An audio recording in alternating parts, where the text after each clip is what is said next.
Olá pessoal, aqui quem fala é Jonathan do Poker Life e nesse vídeo de hoje estarei apresentando para vocês o que vem a ser o poker e quais são os conceitos para começar a jogar o poker. O que vem a ser o poker? O poker é um jogo de cartas jogado por duas ou mais pessoas muito comum em cassinos. É o mais popular de uma classe de jogos nos quais os jogadores com as cartas total ou parcialmente escondida fazem apostas para um pote central, após o que o resultante das apostas é atribuído ao jogador ou jogadores que possuírem o melhor conjunto de cartas dentre os que permanecerem na mão, ou ao jogador restante caso os outros tenham desistido. Ou seja, poker é jogado por duas ou mais pessoas que disputam um pote central e ganha quem tiver a melhor mão no final da rodada ou quem conseguir afastar todos os outros jogadores do pote. Vale lembrar que o poker é um jogo de habilidade e não de azar, assim como qualquer outro esporte. Para ter sucesso no poker é essencial técnica e disciplina. Sobre a história do poker. O poker desenvolveu-se nos Estados Unidos e desde logo tornou-se o jogo de cartas favorito dos norte-americanos, especialmente dos pioneiros do Oeste. A origem do poker é muito antiga e está ligada a vários outros jogos que também se baseiam em combinações de cartas do mesmo valor e que apresentam um sistema de aposta muito semelhante ao do poker atual. O baralho do poker. O poker é um jogo de cartas, como todo mundo sabe, e são utilizadas 52 cartas do baralho. São utilizadas todas as cartas com exceção dos coringas. As cartas em ordem de valor são, como vocês podem ver, de 2 a Ás, sendo Ás a maior carta e a sequência segue de 10, valete, dama, rei e as. Os naipes são utilizados o naipe de ouros, o naipe de copas, o naipe de espadas e o naipe de paus. Porém, no poker não há distinção de qual naipe é maior. Todos os naipes são equivalentes no poker, não tem um naipe maior que o outro. Como é feita a distribuição de cartas no poker? Inicialmente, cada jogador recebe duas cartas fechadas. Aqui, como a gente utilizou como exemplo, um 3 de copas e um 8 de paus, onde somente o jogador que recebeu pode ver essas cartas, por isso são chamadas cartas fechadas. Após ele receber essas duas cartas, na mesa são distribuídas três novas cartas comunitárias, chamadas de flop, que são três cartas onde todos os jogadores que estão envolvidos na jogada podem utilizar. Na próxima rodada, mais uma carta comunitária é distribuída, que é chamada de turn, que é mais uma carta que se junta ao flop, tornando assim quatro cartas comunitárias que o jogador pode utilizar. E na última rodada, mais uma carta distribuída, que é chamada de river, fazendo assim com que sejam cinco cartas comunitárias na mesa, com que todos os jogadores envolvidos na aposta podem utilizar. Após todas as cartas serem distribuídas, é definido o vencedor através do ranking de mãos, que é o que a gente vai comentar agora.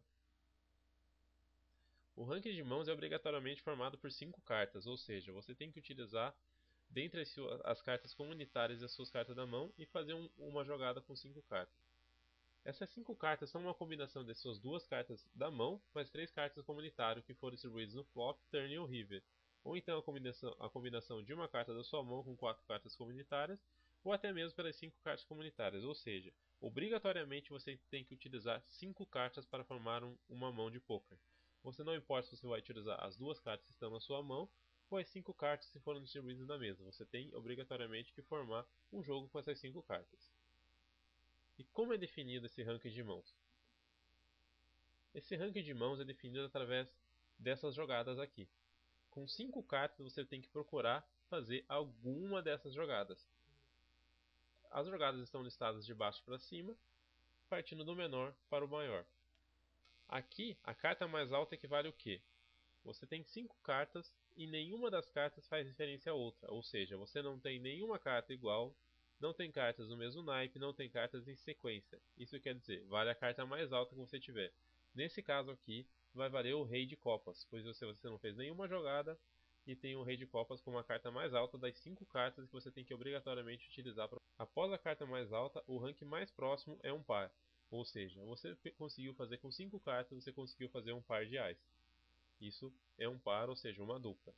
Acima do par temos dois pares, que assim como o par, você conseguiu fazer um par de 6 e um par de 8, totalizando dois pares com suas 5 cartas no ranking de mão. Acima de dois pares nós temos a trinca, são três cartas iguais, aqui no caso uma trinca de dama. Acima da trinca temos a sequência, que no poker vale lembrar que é uma sequência formada por 5 cartas em sequência, independente do naipe. Aqui, como pode ver, 7, 8, 9, 10 e valete. Independente do naipe, você tem 5 cartas em sequência, fazendo assim uma sequência. Acima da sequência, nós temos o flush. O flush são 5 cartas do mesmo naipe, independente se elas estão em sequência ou não. Aqui, como pode ver, Ás, 5, valete, 8 e 3 não formam uma sequência lógica, porém são 5 cartas do mesmo naipe, seja de copas, e então formam um flush. Acima do flush nós temos o full house, que nada mais é do que uma trinca e uma dupla. Uma trinca de 9 e um par e uma dupla de 2. Acima do full house nós temos a quadra, que são 4 cartas iguais, nesse caso uma quadra de reis. Acima da quadra nós temos straight flush, é uma sequência de 5 cartas do mesmo naipe. Aqui, 2, 3, 4, 5 e 6. E o rank mais forte de uma mão que você pode ter no poker é o Royal Flush, ou também chamado Royal Straight Flush, que é a sequência de 10 a Ás do mesmo naipe. Essa sequência somente vale se você conseguir fazer uma sequência de 10 a Ás do mesmo naipe. A diferença entre o Royal Straight Flush para o Straight Flush é que o Straight Flush você pode fazer uma sequência com 5 cartas que não sejam de 10 a Ás. O Royal Straight Flush é somente uma sequência de 10 a Ás. Com isso, nós terminamos o vídeo de hoje. O próximo vídeo vai falar sobre exemplos de uma rodada, que no caso vai ser especificado uma rodada de poker inteira, ou seja, desde que o jogador recebe as duas cartas, todas as rodadas de apostas, todas as rodadas onde são distribuídas as cartas comunitárias e como é definido o vencedor da mão.